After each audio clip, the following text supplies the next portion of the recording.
నల్గొండలో కాంగ్రెస్ ఎంపీ అభ్యర్థి రఘువీర్ రెడ్డి అఖండ విజయం. తెలంగాణలో గత నెల 13న హోరాహోరీగా సాగిన లోక్సభ ఎన్నికల పోలింగ్ ఫలితాలు ఈరోజు విడుదలయ్యాయి. రాష్ట్రంలో అధికారంలో ఉన్న కాంగ్రెస్ పార్టీ అసెంబ్లీ ఎన్నికల తరహాలోనే తన జోరు కొనసాగించింది. కాంగ్రెస్ బీజేపీ మధ్య హోరాహోరీ పోటీ నడవగా హస్తం పార్టీ అభ్యర్థులు తమ ప్రాబల్యం చూపించారు.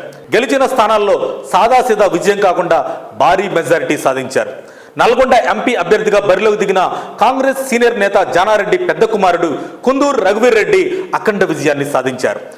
బీజేపీ అభ్యర్థి సైదిరెడ్డిపై ఏకంగా 5.51 లక్షల మెజారిటీతో విజయం సాధించి రికార్డు సృష్టించారు. తెలంగాణ చరిత్రలో ఇదే అత్యధిక మెజారిటీ కావడం విశేషం.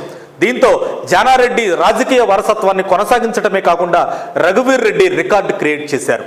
గతంలో ఉమ్మడి ఆంధ్రప్రదేశ్లో అత్యధిక మెజారిటీ సాధించిన పార్లమెంట్ సభ్యుడు పివి నరసింహారావు గారు.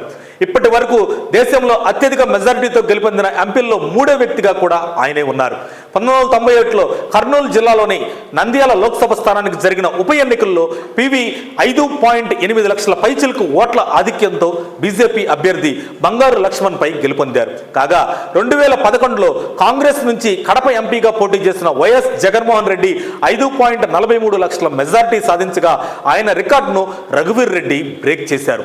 ఇక తెలుగు రాష్ట్రాల్లో అత్యధిక మెజారిటీతో గెలుపొందిన 3వ ఎంపీ పసునూరి దయాకర్ 2015లో వరంగల్ లోక్సభ స్థానానికి జరిగిన ఉప ఎన్నికల్లో పసునూరి దయాకర్ 4.59 లక్షల మెజారిటీతో విజయం సాధించారు.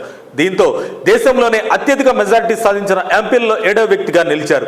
ఇదిలా ఉంటే జానారెడ్డి చిన్న కుమారుడు కుందూరు జయవీర్ రెడ్డి కూడా 2023 శాసనసభ ఎన్నికల్లో నాగార్జున సాగర్ నుంచి ఎమ్మెల్యేగా గెలిచారు.